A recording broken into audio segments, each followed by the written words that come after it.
Hello students, welcome to another video in the Basics Explained series. Today we look at extraneous roots. Extraneous roots are roots that seem to be the solution to an equation but are actually not. So on the SAT and ACT math, there are two kinds of equations where you can see extraneous roots. Equations with radicals, and when I say radicals, I mean the square root here,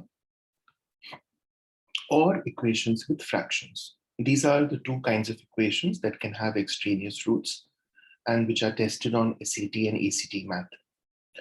So the ideal way to solve any equation which has a square root or a fraction is to go about and solve it in the general sense and then check whether your answers satisfy the original equation, right? Some points to keep in mind.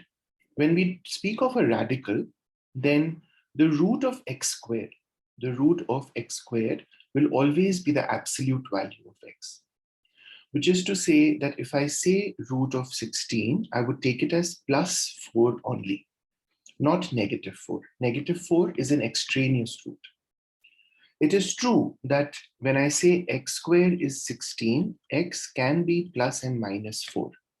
But when I say root of 16, I'm supposed to take plus 4 only. So that's the first thing to remember.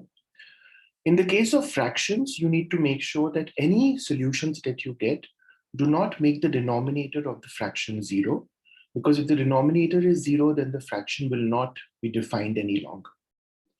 So these are the two things that you need to check. So let's do a couple of problems to understand how these rules work. So I have an equation with a square root here, and I'm supposed to solve for x. So I begin with squaring both sides. So I write x minus 2 whole squared is x plus 10, which is x squared minus 4x plus 4 is x plus 10. I bring everything to one side. So x squared minus 5x minus 6 is 0. Right? That's my quadratic equation. And now I can solve this by splitting the middle term. X squared minus 6x plus x minus 6 is 0. So x minus 6 and x plus 1 is 0. So x can be 6 or negative 1. And you see that both 6 and negative 1 are given as options. There will only be one correct answer. And the reason for that is we will need to check if both of these work in the original equation. So let's start with x equal to 6. When I put x equal to 6 on the left-hand side of the equation, I get 6 minus 2, which is 4. And when I put it on the right-hand side of the equation, I get root 16, which is also 4. So x equal to 6 works, no problem. When I put x equal to negative 1 in the equation, on the left-hand side, I get minus 1 minus 2, which is minus 3.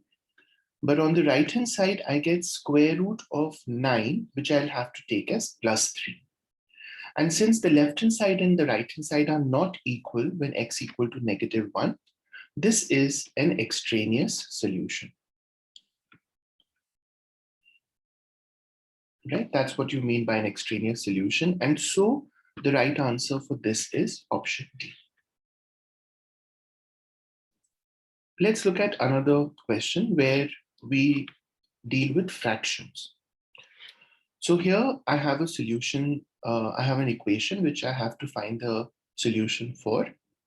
So when I have a numerator divided by a denominator equal to 0, then the way to solve it is to make sure that the numerator is 0 and the denominator should be not 0, right? Because if the denominator becomes 0, then that fraction cannot exist. So let's solve for the numerator equal to 0. So 3x squared minus 3 is 0. I take 3 common, x squared minus 1 is 0. So x squared minus 1 is 0, which means x is plus and minus 1. So I'm getting two solutions when I solve the numerator as 0, plus and minus 1. But since I have a denominator and that should not be 0, x plus 1 should not be 0. And that means x should not be negative 1. x cannot be -1, because the moment x becomes -1, the equation, or the fraction rather, will not be defined. So I have two options here, one saying -1, 1, and one saying just 1. And so the right answer will be B, because if I take C, then the -1 would make my fraction undefined. So this is what extraneous roots mean. Always check your answers. Once you've solved, check your answers in questions that have square roots or questions that have fractions. Hope this basics explained video was useful. If you need any more basics explained for any topic on SAT or ACT, let me know in the comments section and I'll try and upload a video. I'll see you guys in a new video soon. Take care. Bye-bye.